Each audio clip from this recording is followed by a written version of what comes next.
ओम श्री गुरु सत्ताई नमः। सभी को प्रणाम। पिछले वीडियो में हमने सुना कि भौतिक जगत और आत्मिक जगत दोनों ही क्षेत्रों में समुचित समन्वय, एक बैलेंस स्थापित कर मनुष्य आत्मोत्थान का पथ प्रशस्त कर सकता है। परंतु ऐसे लोग जो संसार में रहकर सुख उपभोग तो करते हैं पर उसमें आसक्ति नहीं रखते, कम ही होते हैं। कर्म कांड, तीर्थ यात्रा अपनी जगह ठीक है, पर अंतर्मुखी हुए बिना अंतःकरण का परिष्कार, सफाई संभव नहीं है। मनुष्य अपने अंदर झांके, आत्मविश्लेषण करे, अपने को बिल्कुल खाली कर दे, शांत हो जाए, तब आनंद का समुद्र अपने ही भीतर लहराता मिलेगा। इसके साथ साथ संसार के प्रति अपने कर्तव्य पालन को नहीं भूलना चाहिए। आइए इसी क्रम को आगे बढ़ाते हैं। महाप्राज्ञ पिप्लाद आगे कहते हैं, हे तात, आपकी जिज्ञासा का समाधान एक ही है कि मनुष्य को अपनी प्रगति और दुर्गति की पूरी छूट मिली है। अनुचित का वर्ण करके वो अपने लिए स्वयं ही विष वृक्ष बोता है, जिसे आत्मगौरव का चाव है, जो आत्मनिर्माण रूपी पुरुषार्थ में रत रहता है, जिसमें सन्मार्ग पर चलने का साहस है, उसका कभी भी पतन नहीं होता। जिसे वास्तव में आत्म गरिमा के प्रति रुझान होता है, वही सत्साहस अपनाता है और प्रगति की दिशा में आगे बढ़ पाता है। ये छूट मनुष्य को पूरी तरह से ईश्वर की ओर से मिली है कि मनुष्य किस मार्ग पर चले। अपना पतन रोकना अपने ही बस की बात है। जिसने जो चुनाव किया वो वैसा ही बन गया। आत्म गरिमा के श्रेयाधिकारी किन्हीं भी परिस्थितियों में अपनी आंतरिक महानता नहीं भूलते। वह प्रवाह सहज ही उन्हें उत्कृष्टता की ओर खींच ले जाता है। युधिष्ठिर को एक झूठ बोलने के कारण कुछ समय के लिए नरक भुगतने का दंड मिला था। जब वे नरक में पहुंचे तो वहां का दृश्य देख कांप उठे। इतने में ही उन्हें नरक में कष्ट भुगत रहे अपने भाइयों, स्वजनों व अन्य प्राणियों का आर्तनाद सुनाई दिया। हे धर्मराज, कुछ देर और ठहर जाइए। आपके स्पर्श मात्र से जो हवा आ रही है, उससे हमारे जलते हुए तन को शीतलता मिली है। हमें कुछ क्षण के लिए शांति मिली है। धर्मराज विस्मित हो देवदूत से बोल उठे, यदि ऐसा है तो मैं स्वर्ग छोड़कर नरक में निवास करने को तैयार हूँ। यदि मेरे अर्जित पुण्य यहाँ भी किसी का भला कर सकते हो तो इससे अच्छा क्या हो सकता है। उनके इतने कथन मात्र से ही शेष नरक की अवधि स्वतः काट दी गई और भाइयों स्वजनों सहित वे स्वर्ग के अधिकारी बने। एक पत्थर पानी में पड़ा घिसाई के लिए इनकार कर देता है, वह वहीं उपेक्षित सा पड़ा रहता है। दूसरा घिसते घिसते शिवलिंग का रूप ले लेता है एवं मंदिर में प्रतिष्ठित हो अभिनंदनीय बनता है। रचना की दृष्टि से दोनों में कोई अधिक अंतर नहीं है। भिन्नता है तो समर्पण भाव की, जो उसे सत्कार्य के लिए बलि होने को प्रेरित करता है। एक धातु का टुकड़ा अपना अस्तित्व बनाए रखने की संकीर्णता बरतता है, पिटाई से इनकार कर देता है तो किसी के काम नहीं आता है। वह उपेक्षा अवहेलना का पात्र बनता है। दूसरा अन्य विजातीय धातुओं को भी अपने में मिला लेता है। वह पिटाई, गलाई, ढलाई के लिए तैयार हो जाता है और फिर कीमती आभूषण बनकर सुसज्जित होता है। भिक्षु पूर्ण ने तथागत से जन समाज में धर्मोपदेश करने की आज्ञा मांगी। भगवान बुद्ध ने शिष्य से कहा, वत्स, तुम जहाँ जा रहे हो वहाँ के लोग बड़े कठोर हैं, तुम्हें गालियां देंगे। शिष्य ने कहा, भगवान, फिर भी अच्छा है कि वे मारेंगे तो नहीं। बुद्ध ने पूछा, और यदि मारने लगे तो क्या हुआ भगवान, वे मेरे प्राण तो नहीं लेंगे। बुद्ध ने पूछा, और कदाचित ऐसा ही हो गया तो? भिक्षु पूर्ण बोले, भगवान, ये शरीर किसी की भलाई के लिए नष्ट हो जाए तो ये जीवन सार्थक ही होगा। पूर्ण का उत्तर सुनकर भगवान बुद्ध बहुत प्रसन्न हुए। बोले, जाओ वत्स, धर्म तुम्हारी रक्षा करेगा। लोक सेवी में ऐसा ही उत्साह होना चाहिए ऐसा ही साहस होना चाहिए। कई बार ऐसे अवसर आते हैं कि मनुष्य के विवेक को परीक्षा की कसौटी से गुजरना पड़ता है। तभी पता चलता है कि वो किसे चाहता है, उचित या अनुचित। अंगद के साथ ऐसा ही हुआ। रावण की भरी सभा में अंगद अपना पैर चट्टान की भांति जमा कर खड़े थे। सभी योद्धाओं ने पैर हटाने का प्रयत्न किया पर असफल रहे। अंततः रावण उठा, अंगद का पैर पकड़ने ही वाला था कि अंगद बोले, रावण, मेरा पैर पकड़ने से कुछ नहीं होगा। उस भगवान को पकड़ो जो सर्व समर्थ है, सबका स्वामी है। तुम्हारा उद्धार उसी से होगा। प्रहलाद ने भी सन्मार्ग का वर्ण किया। इसके लिए उन्हें अपने पिता से भी संघर्ष करना पड़ा। हिरण्यकश्यपु ने प्रहलाद से कहा, तुम भी मेरी तरह धन संपत्ति अर्जित करो। मैं तुम्हारा पिता हूँ, मेरी हर बात तुम्हें माननी चाहिए। प्रहलाद ने उत्तर दिया, पिता होने के नाते आप मुझसे शारीरिक सेवा ले सकते हैं, पर आपकी अनुचित बातों का समर्थन करूं ये मुझसे नहीं होगा। उन्होंने अपार कष्ट सहे पर अनौचित्य से कभी सहमत नहीं हुए। अनौचित्य अर्थात अनुचित जो ठीक नहीं है उसे न मानना पारिवारिक संबंधों और मर्यादाओं से ज्यादा महत्वपूर्ण है। सामान्य जन अदूरदर्शिता अपनाते, विवेक को छोड़ आकर्षणों में भटकते हैं, कुमार्गगामी बनकर दुख सहते हैं।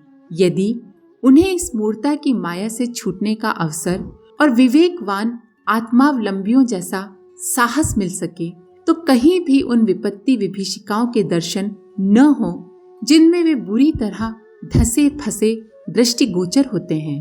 साथ ही नारकीय वातावरण का ये हाहाकार समाप्त हो जाए। विवेक का आश्रय छोड़ना सबसे बड़ी भूल है। जब व्यक्ति बाहरी आकर्षणों में ही रस ढूंढता है, आनंद खोजता है, तब उसे दूरगामी परिणामों की कल्पना भी नहीं होती। दूरदर्शिता और अदूरदर्शिता की दो चिंतन धाराएं सर्वविदित हैं। दूरदर्शिता के अनुसार दूरगामी सत परिणामों को ध्यान में रखते हुए ही निर्णय करने होते हैं। भविष्य में जिनकी प्रतिक्रिया दुखद होनी है उन्हें छोड़ना पड़ता है, भले ही वो इस समय अच्छी लग रही हों। दूरी मात्र मीलों की नहीं होती, समय के अंतर को भी दूरी कहते हैं। जो गंतव्य स्थान तक पहुंचने पर मिलने वाले सुखद परिणामों की बात सोचता है वह दूरदर्शी है। उसी प्रकार जो समय अनुसार उत्पन्न होने वाले भले या बुरे परिणामों को ध्यान में रखते हुए आज उसे क्या करना है इसका निर्धारण करता है, उसे भी दूरदर्शी कहते हैं। जाल में फंसने वाले पक्षियों की ऐसी दुर्गति होती है कि बस देखते ही बनती है। दूर उड़कर कौन जाए, कौन परिश्रम करे।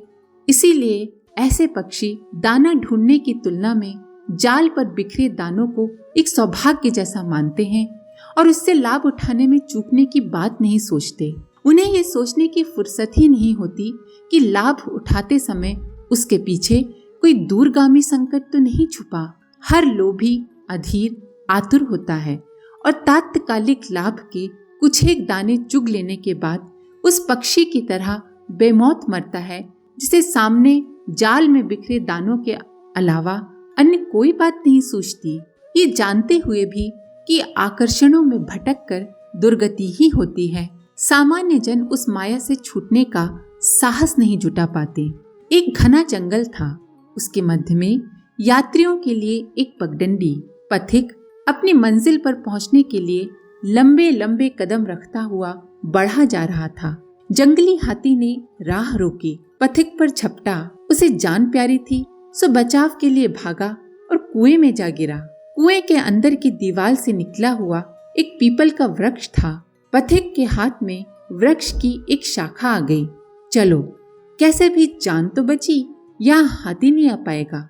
अब नीचे की ओर जब उसकी दृष्टि गई तो काल के रूप में साक्षात मगरमच्छ मुंह खोले पथिक की बाट जोह रहा था। डर के मारे उसने दृष्टि नीचे से ऊपर की तो ऊपर मधुमक्खी का छत्ता था। छत्ते से टपकता हुआ बूंद बूंद शहद। पथिक को आनंद आने लगा। नीचे मगरमच्छ है वो बिल्कुल भूल गया। इतने पर ही उसका ध्यान गया कि जिस डाल को वो पकड़े हुए है उसे दो चूहे कुतर रहे हैं, एक का रंग काला और दूसरे का सफेद। ये सारी स्थितियां हमारे जीवन के स्वरूप को प्रकट करती हैं। वह हाथी काल था, मगरमच्छ मृत्यु और टपकता हुआ मधु जीवन रस। दोनों चूहे दिन रात के प्रतीक थे जो उस वृक्ष को काट रहे थे।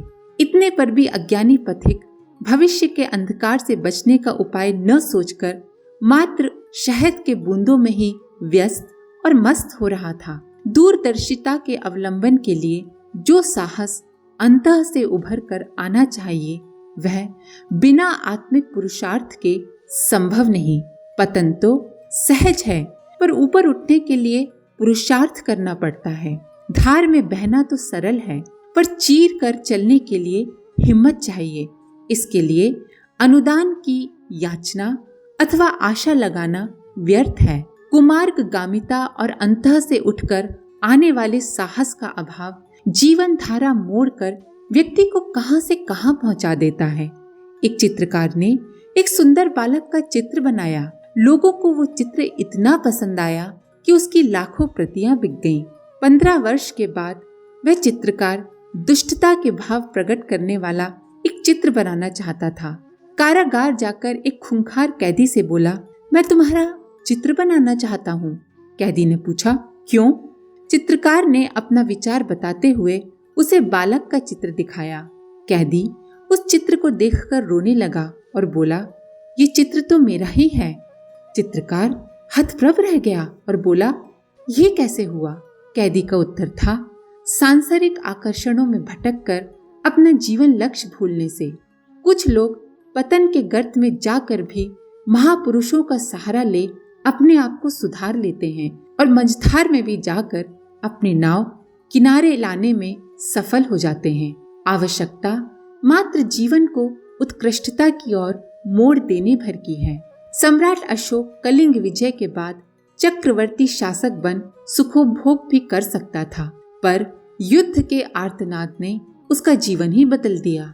उसने भगवान बुद्ध के परिव्रज्य अभियान को आगे बढ़ाया, शांतिपूर्ण साम्राज्य की स्थापना की, विश्व संस्कृति को धर्म भावना से आलोकित कर दिया। अंगुलीमाल ने बुद्ध की महानता के साथ जुड़कर क्रूरता छोड़ी और भिक्षु बना। आम्रपाली ने पतित जीवन बदला और शेष समय धर्म संस्कृति के प्रसार विस्तार में लगा दिया। मूर्ता की माया से आदमी अनायास कब छूट जाए नहीं मालूम। महामानवों का सत्संग, उपदेशों का श्रवण भी कभी कभी पतोन्मुख दिशा धारा को उल्टा ही मोड़ देता है। वह उन्हें सत पथ पर चलने को विवश कर देता है। अवंती देश के कुररधर नगर में भिक्षु कोटिकर्ण का उपदेश चल रहा था। भिक्षु कोटिकर्ण अपना धन वैभव त्याग कर परिव्राजक बने थे। पहले वे इतने धनवान थे कि कानों में करोड़ों के मूल्य के कुंडल पहना करते थे। जनता उन त्याग मूर्ति भिक्षु का उपदेश बड़ी तल्लीनता से सुन रही थी। श्रोताओं में श्राविका कार्तियानी भी बैठी थी। संध्या हो चली थी। उसने दासी को घर में दीप बाती कराने के लिए भेजा। दासी ने घर जाकर देखा कि चोरों ने सेंध लगा दी है और सारा सोना निकाल कर बांध रहे हैं। दासी डर कर स्वामिनी के पास भागी। चोरों का सरदार उसे मारने के लिए पीछे दौड़ा। दासी श्राविका कार्तियानी के पास पहुंच गई और उसे घटना बताई, किंतु वो उपदेश सुनने में इतनी मगन थी कि दासी की बात न सुन सकी। दासी ने उसका कंधा हिलाकर कहा, स्वामिनी, चोरों ने घर में सेंध लगा दी है और वे सारा सोना लूट के ले जा रहे हैं। तब श्राविका ने दुखी होकर कहा, तुम मुझे क्यों दुख दे रही हो? चोरों को स्वर्ण आभूषण ले जाने दो। उस सोने की तो कोई कीमत ही नहीं। देखती नहीं, मैं दोनों हाथ से वास्तविक स्वर्ण वैभव बटोर रही हूँ। वह वैभव जिसे कोटिकर्ण महाराज ने असंख्यों का वैभव त्याग कर पाया है। ये सुनकर चोरों के सरदार के ज्ञान चक्षु खुल गए। वापस आकर उसने साथियों से कहा, ये तो नकली सोना है, इसे यहीं पड़ा रहने दो। चलो भिक्षु कोटिकर्ण द्वारा बांटी जा रही धर्म की वास्तविक संपदा प्राप्त करें, जिसके लिए श्राविका ने इस स्वर्ण की भी उपेक्षा कर दी है। सब चोर कुटी पर पहुंचे और भिक्षु कोटिकर्ण का उपदेशामृत सुनकर कृतार्थ हो गए। इसके आगे का अगले वीडियो में। आज के लिए इतना ही। अपने विचार कमेंट बॉक्स में जरूर लिखें। आप सभी का धन्यवाद। ओम शांति।